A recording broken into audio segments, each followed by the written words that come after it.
দেশে ধারাবাহিকভাবে কমছে প্রাকৃতিক গ্যাসের উৎপাদন। এক বছরের ব্যবধানে দৈনিক গ্যাস উত্তোলন কমেছে প্রায় 200 মিলিয়ন ঘনফুট। বাড়ছে আমদানি নির্ভরতা, চাপ পড়ছে অর্থনীতির ওপর। সংকট সামাল দিতে বাড়ানো হয়েছে এলএনজি আমদানি, তবুও চাহিদা পূরণে তৈরি হচ্ছে ঘাটতি।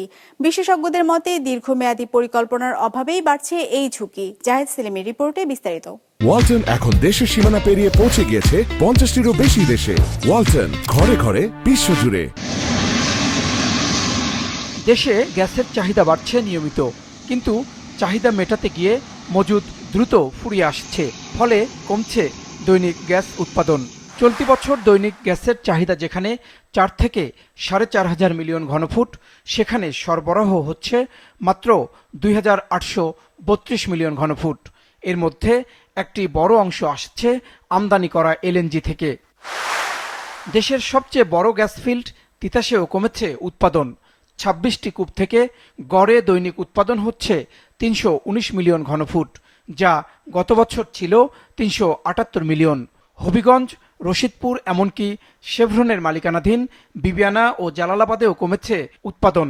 বিশেষজ্ঞরা সতর্ক করছেন, কূপগুলোর মধ্যে যে কোনো একটিতে উৎপাদন বিপর্যয় দেখা দিলে সামগ্রিক সরবরাহ ব্যবস্থা হুমকির মুখে পড়বে। যে পরিমাণ আমদানি নির্ভর আমরা হয়ে গেছি পুরোপুরি জ্বালানি খাতে, এখান থেকে সহসা বেরিয়ে আসা সম্ভব না। ইনফ্যাক্ট আগামী 15-20 বছরেও আমরা ওইভাবে বেরিয়ে আসতে পারবো না।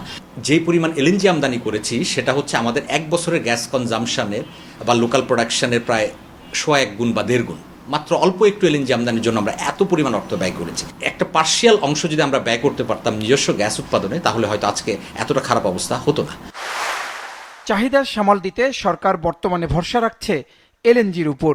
দেশের এলএনজি সরবরাহ সক্ষমতা এখন 1100 মিলিয়ন ঘনফুট। গত বছর যেখানে সরবরাহ ছিল 600 মিলিয়ন ঘনফুট, চলতি বছর তা বেড়ে হয়েছে 1000 মিলিয়ন, যার পুরোটাই আমদানি নির্ভর। পুরো দেশের যে সমস্যা, আমরা 3000ও দিতে পারি না, আর আমাদের হচ্ছে 4000 এমএমসিএফডির আমাদের প্রয়োজন। আমাদের প্রবলেম তো বিশাল। এখন এই সরকার শুধু গতানুগতিকভাবে চালিয়ে যাচ্ছে। কোন সেক্টর কোন জ্বালানি দিয়ে চলবে, কোনটার দাম কত হবে, কোনটার সাপ্লাই কি হবে, এগুলো নিয়ে তো তারা চিন্তা ভাবনা করছে না।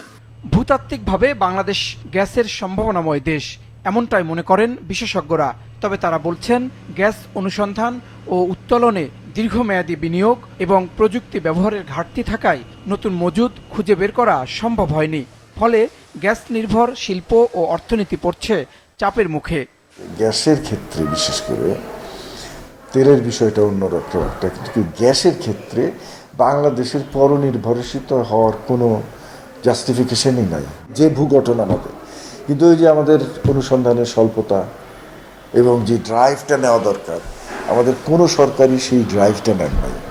নিয়েছেন, একটা রুটিন ওয়ার্ক করেছেন, কেউ হয়তো কিছু বেশি করেছেন, কেউ হয়তো কম করেছেন। আমাদের এনার্জি সেক্টরের প্রবলেম এত গভীর এবং এত বড় হয়ে গেছে যে এইটা এখন আমরা দেখতে পাচ্ছি। তো আমাদের industry, specially export oriented industry যেইভাবে বাধাগ্রস্ত হচ্ছে এই এনার্জির কারণে, তো আমি মনে করি এনার্জিকে একদম সর্বোচ্চ গুরুত্ব দেওয়া উচিত ছিল, যেটা দেওয়া হয়নি। দেশে প্রাকৃতিক গ্যাস উৎপাদনের হ্রাস এখন আর কেবল জ্বালানি সমস্যা নয়, এটি হয়ে উঠেছে অর্থনৈতিক নিরাপত্তার প্রশ্ন।